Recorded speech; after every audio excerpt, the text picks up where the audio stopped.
We're coming off the back of a huge news day yesterday, with it being revealed that CM Punk is in talks with AEW, but we're only just getting started, as it's time for another WrestlePlanet news update, as there has been a title change on AEW Dynamite. Not only that, but there was two big debuts on the show, and we have a report that states that AEW have signed Daniel Bryan. All that and more coming up in today's video, but first, on last night's AEW Dynamite, the Bullet Club made their presence known as New Japan star Hikuleo sat at ringside to watch the night's proceedings. He was shown on camera during the Darby Allin Wheeler Yuta match, with commentary noting that he was there to keep a close eye on the IWGP United States Championship match between champion Jon Moxley and challenger Lance Archer. Hikuleo is the son of wrestling legend Haku and is the brother of Bullet Club's Tama Tonga and Tonga Loa and cousin of Bad Luck Fale, who is also in the Bullet Club. He was trained at the Team 3D Academy by the Dudley Boys before joining the New Japan Dojo in 2016. It will be interesting to see if Bullet Club continue to show up on Dynamite in increasing numbers over the coming months, with leader Jay White seemingly set to clash with Kenny Omega in Impact Wrestling very soon. The Elite vs Bullet Club storyline seems to be on the back burner for now, at least within AEW, but this certainly seems to be a hint that there could be more to come somewhere down the line.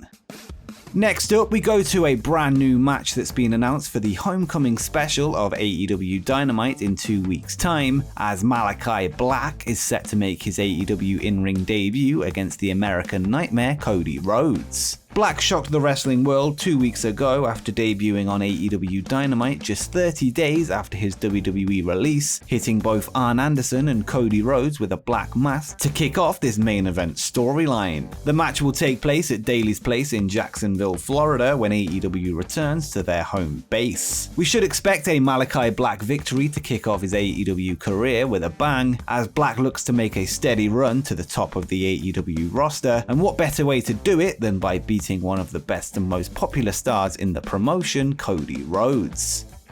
Now let's jump back to last night's episode of Dynamite, as we saw a huge title change to close the show. IWGP United States Champion Jon Moxley took on Lance Archer in a rematch of their Texas Death Match from Wrestle Kingdom 14, which took place in the Tokyo Dome 18 months ago. In that bout, Moxley was able to defeat then champion Archer to begin his second reign with the belt, but this time around, once again under Texas Deathmatch rules, it was Archer who came out on top to dethrone Moxley. Lance Archer chokeslammed his opponent through 2 tables with barbed wire boards draped on top, which led to Moxley being unable to answer the referee's 10 count, resulting in the title change. As we discussed earlier, Bullet Club's Hikuleo was in the crowd for the match, and he and Archer faced off to close the show. Whilst there seems to be seeds planted for the Elite vs Bullet Club storyline in Impact, for now they have their sights set on Archer in AEW. Hikuleo and Archer look to be setting up a title match somewhere down the line, but it's unclear if this will happen in AEW or in New Japan.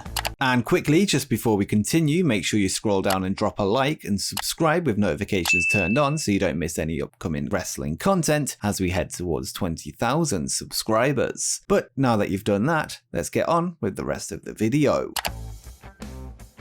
In a recent interview with Bleacher Report, Eddie Kingston was asked who he feels is the future of the wrestling business, with there being many names across the world with great futures ahead of them. Instead of naming one, Kingston went on to name a number of wrestlers who he feels will be stars in the years to come. He said, "Everybody knows Jungle Boy is the future of the business. Wheeler Yuta just came in, I've known him for a minute. Brian Pillman Jr. of course, and his partner Griff Garrison. A lot of guys in the Dark Order are the future, especially of AEW. I don't like the kid, what's his name? MJF. He hasn't messed with me yet. I have known him for a very long time and he knows how I am. I'll give the devil his due, he is definitely the future of AEW." Kingston then turned to the independent scene, naming several untapped talents who can carry wrestling for years to come, adding, "Wrestling is in good hands. My man Kurt Stallion, who just got let go, when he gets his shot, he will knock it out of the park. There are so many good dudes. Joshua Bishop in AIW up in Cleveland, he's an animal. I don't want to keep naming people because I know I'm going to leave somebody out and I'm going to feel bad. Charlie Evans out in Australia, Marty Bell, Allison Kay, they're great. It seems Eddie Kingston has his finger on the pulse of the wrestling business, being able to come up with a huge list of names off the top of his head. Kingston definitely has a role to play in AEW far beyond his wrestling days, with a job as a talent scout seemingly a great fit for him. With that said, let me know which wrestlers you think are the future of the business down in the comments below.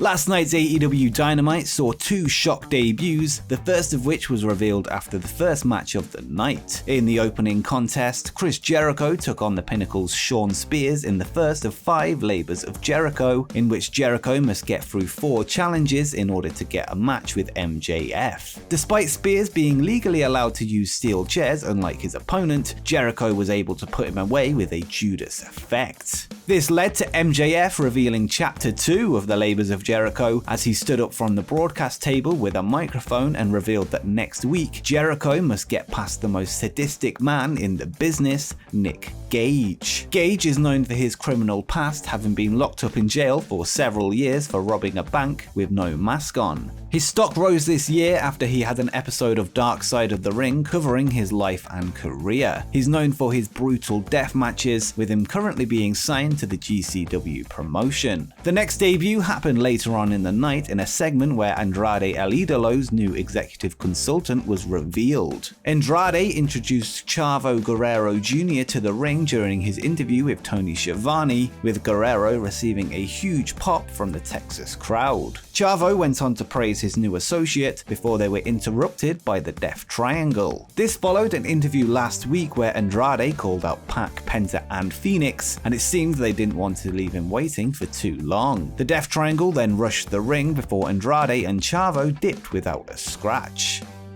And finally, after a crazy news day yesterday where Fyter reported that CM Punk was in talks over making his AEW debut as an in-ring performer, today business has just picked up once again after a report from Bodyslam.net claims that Daniel Bryan has signed a contract with All Elite Wrestling. Bryan, who will return to his real and former independent wrestling name of Bryan Danielson, is said to be, quote, 100% locked in with AEW, meaning we could be able to see 2 era-defining debuts in the space of mere weeks, reminiscent of the Scott Hall Kevin Nash debuts in WCW all those years ago. Cassidy Haynes of Bodyslam added that Bryan was looking to work less dates than his WWE schedule for similar money that he was earning over there, whilst being allowed creative input with his character, as well as the option to work in Japan. The report states that these demands were met and Bryan is set to debut soon. In another report from Bodyslam, they revealed that Bryan Danielson's debut is currently scheduled for September 22nd, which is the AEW Dynamite Grand Slam special from the Arthur Ashe Stadium in Queens, New York, with this show being AEW's first ever stadium show. The event is also set to break AEW's attendance record, with 17,000 fans expected to be in attendance. Bryan first signed with WWE in 2009 before returning in 2010, going on to be one of the most popular and most successful wrestlers of his generation. He went on to win 4 WWE championships, a World Heavyweight Championship, Intercontinental, United States and Tag Team Championships, as well as a Money in the Bank and much more. His contract expired shortly after WrestleMania earlier this year, which has enabled talks with AEW to take place. His last appearance with the promotion was during an episode of SmackDown where he lost to Roman Reigns in a WWE Universal title match, and as per the stipulation, Bryan was banished from the SmackDown brand. Earlier this week, PW Insider reported that WWE has had no internal discussions over a Daniel Bryan return, and he is not listed on the plans for merchandising or any of the Mattel WWE action figures coming up.